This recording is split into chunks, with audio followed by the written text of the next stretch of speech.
Hello, good morning students. This is Dharmendra Kumar and welcome to the Urban Convent School online classes. Dear students, previous class में हमने एनिमलियस को classify किया था, ठीक है, और हम अभी उसी को कंटिन्यू करेंगे आज। तो एनिमलियस को हमने डिफरेंट टाइप ऑफ सेल के अकॉर्डिंग, टीसी के अकॉर्डिंग तरह तरह से हमने उसको क्लासिफाई किया है। तो आज हम जो बात करने वाले हैं वो बात करने वाले हैं साइक्लोस्टोमाटा, साइक्लोस्टोमेटास पे बात करने वाले हैं। Cyclostomates are jawless vertebrates. They are characterized by having an elongated eel-like body. थोड़े से अजीब से वर्ड आपको यहाँ पे मिलेंगे, है ना, तो समझिएगा बात को। साइंस की लैंग्वेज है, हम अपनी लैंग्वेज में बात करेंगे। सर्कुलेशन माउथ, सिमिली skin and are scaleless. Circular mouth मतलब गोल मुंह। गोल मुंह किसका होता है? गोल मुंह में बहुत सारे वो होते हैं। और smiley skin and scaleless. They are ectoparalyst and or borrowers of other vertebrates. Lamprey and myxine are examples. Second है fishes. These are fish. They are executively aquatic animals. Their skin is covered with scales, plated. They obtain oxygen dissolved in water by using gills. मतलब हमको यहाँ पे एक नई बात पता चली है, वो क्या कि जो फिशेस होते हैं वो फिश होती हैं और फिश के स्किन पे वो प्लेट्स और वो घाई टाइप की कुछ कुछ रहती है, ठीक है। आप वैसे डायग्राम में भी देख पा रहे हो, वैसे भी आपने इसको अपने लाइफ में देखी होगी। इसमें क्या रहता है कि वो जो ऑक्सीजन के लिए, जो रेस्पिरेशन के लिए वो क्या करती है, वाटर में जो ऑक्सीजन रहती है उसी को लेती है, ऑब्जर्व करती है। कैसे करती है? गिल्स के थ्रू करती है। The body is streamline and a multi muscular tails is used for movement. उसकी जो पूंछ होती है, जो टेल होती है, वो मूवमेंट के काम आती है। They are cold-blooded and their hearts have only 2 chambers.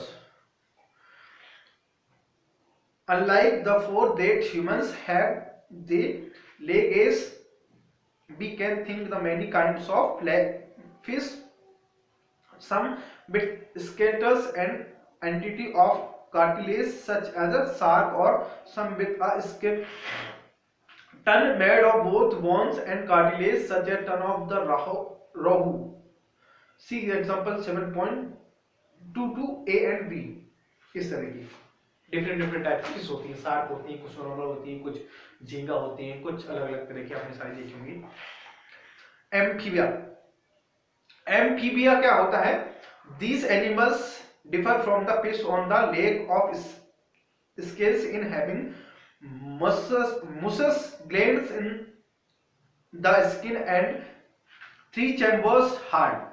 वो 2 chambers थी, जो फिश होती है वो 2 चैम्बर होते हैं उनके हार्ट में। जो एम्फीबियास होते हैं इनके 3 चैम्बर्स होते हैं, लाइक मेंढक है, फ्रॉग है, छिपकली है। तो इस तरह से respiration is through their gills और लंग्स। इनके पास या तो गिल्स होते हैं या लंग्स होते हैं। They lays eggs and animals found on both on the water on the land. और ये पानी जमीन दोनों पर रह सकते हैं। नेक्स्ट है reptilia.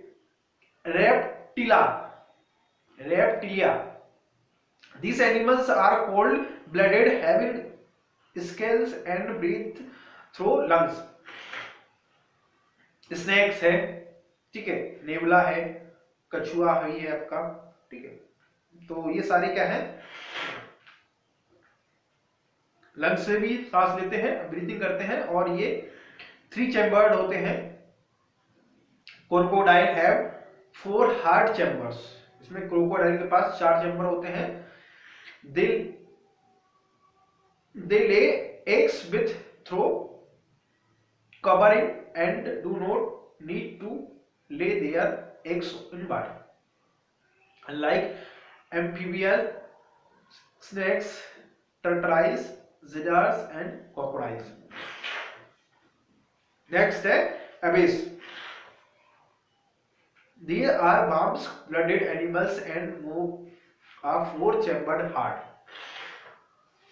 4-chambered heart. The legs there are outside covering the feather and 2 forelimbs and modified in fly. They breathe through lungs and the bird falls in this category. जितने भी बर्ड्स होते हैं जो उड़ सकते हैं, जो फ्लाई कर सकते हैं, वो सारे इस कैटेगरी में आते हैं, ठीक है। इनके जो भी 4 चैम्बर होते हैं, इनके हार्ट में 4 चैम्बर होते हैं, ठीक है। ममलियास क्या होते हैं? ममलियास आर वार्म ब्लडेड, वो कोल्ड ब्लडेड थे, ये वार्म ब्लडेड है। एनिमल्स विद 4 चैम्बर्ड हार्ट, और ये 4 चैम्बर्ड होते हैं। दे हैव मेमोरी ग्लैंड और for the production of milk of nourish there young. Their skin has hair as well as an sweets and all glands. Most mammals familiar to us produce live young ones.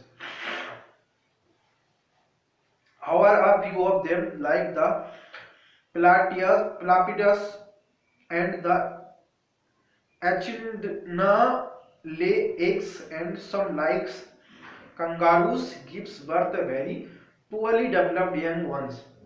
One example are shown in figure 7.26.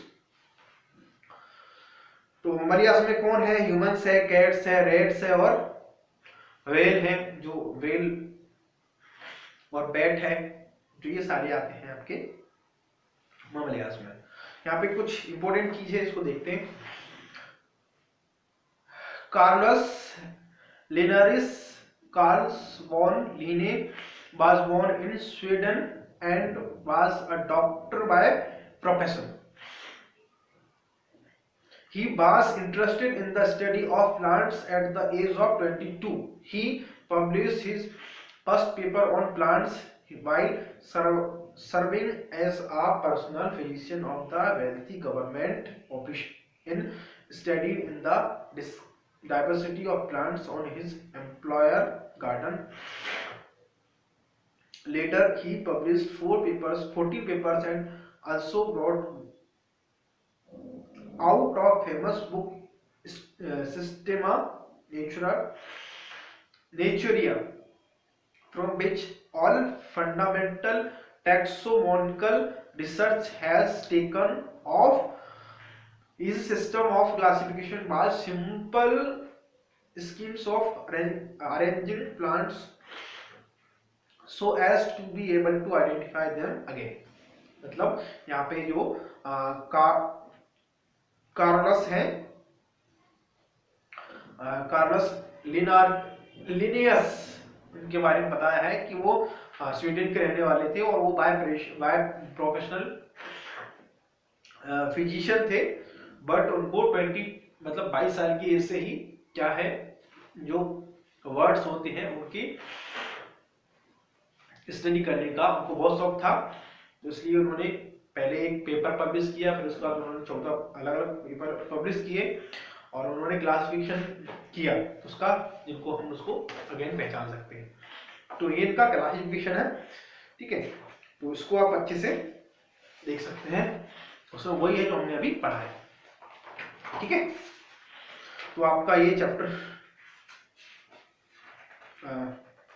Finish होता है यहाँ पे थोड़ा सा बच गया है क्या, नोमेन कल्चरल, तो ये आपके लिए होमवर्क है, वो तो बहुत इजी है, उसमें कुछ ज्यादा है नहीं।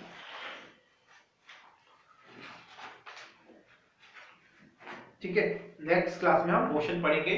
तो ये आपका फिजिक्स स्टार्ट होता है यहाँ से मोशन। ठीक है, तो ये अभी तक हम बायोलॉजी पढ़ रहे थे। ठीक है, तो चलिए